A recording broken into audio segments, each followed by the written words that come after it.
آنهایی که به برنامه جشنی صبح تاجیکستان به تازگی پیوستند صبحشان را به خیر میگوییم. و در عرفیت بسیار زیبا گفتند که مادر سالم فرزند سالم و فرزند سالم این جامعه سالم است و در این مسئله سهم بانوان زنان مخصوصا طبیبان تاجیک خیلی ارزشمند است.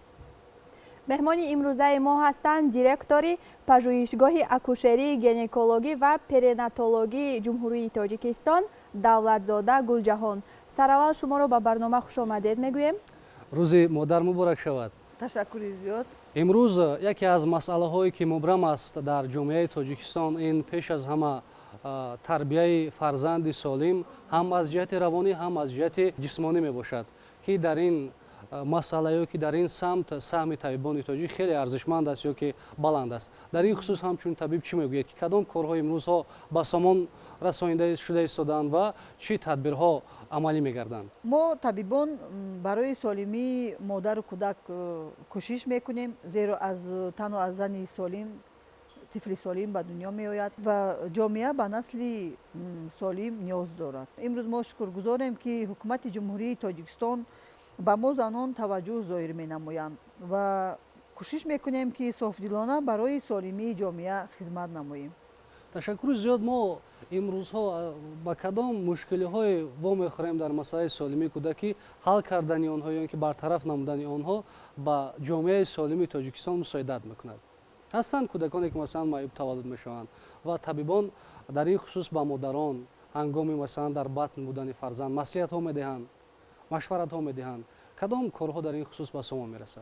چرا که پیشوای ملت تاکید کردند که یعنی خانه‌دارشوی، خویشاوندان نزدیک و پیش از توی یعنی پیش از خانه‌دار شدن جوانان باید از معاینه طبی گذرند که این در به دنیا آوردن طفل سالم یعنی بسیار اهمیتی مهم دارد. من همچون طبیب به جوانان امروزه مصلحت میدهم که پیش از خانه‌دار شوی بگذار آنها یکدیگر را بیاموزند، با پسیخولوژیا یکدیگر یعنی شناس شوند و البته از معاینه دکتری ژنتیکی گذرند. گروه های خونی خود را معاین کند که در آینده این یک زمینه خوب می شود برای طفل سالم آینده. امروز بعضی جوانان ما چخیلی که میدانیم تماکو میکشند و با نوشاکی اسپریتی نیز میل دارند و راستی من همچون طبیب یک توصیه میدیم که این به طفل آینده تاثیر منفی میرساند.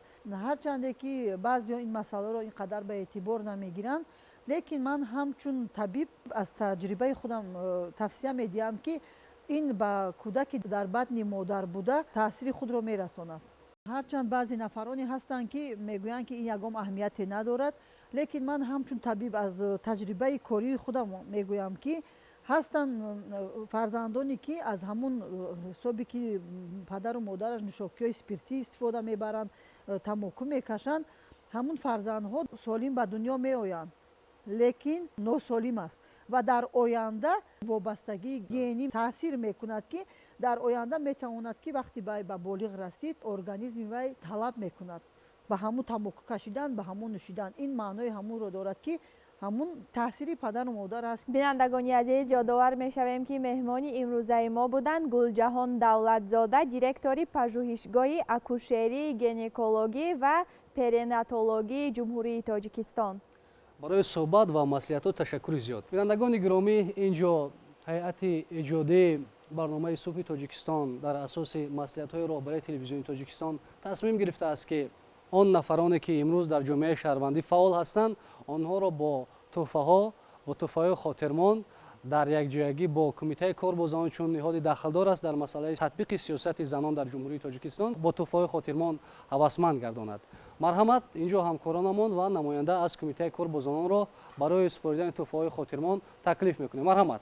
دوستان عزیز، тамошобинони арҷманд барномаи субҳи тоҷикистон ҳамон идома дорад ва ин лаҳза сипосномаи кумитаи корбозанон ва оилаи назди ҳукумати ҷумҳурии тоҷикистон дода мешавад ба давлатзода гулҷаҳон барои хидматҳои шоён дар фаъолияти пурсамари сиёсиву фарҳангӣ ва ҷамъиятӣ, нигаҳдошти солимии аҳолӣ, баланд бардоштани ҳисси ифтихори миллӣ ватандӯстию хештаншиносӣ ва рушди камолоти маънавии ҷавонон ба ифтихори рӯзи модар сарфароз гардонида мешавад. Аз муаллима Абдуллозода Умеда, муовини раиси кумитаи корбозанон ва оилаи назди ҳукумати ҷумҳурии Тоҷикистон дархост мекунем, ки тӯҳфаҳоро супоранд.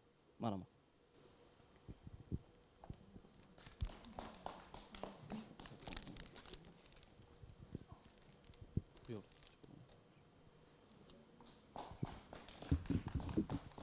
бо ҳамин мазмун Шабнам Муродова, номзади илмҳои тиб, сарфароз гардонида мешавад. Марамад.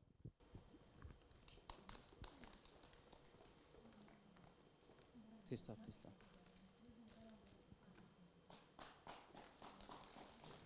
бо тиста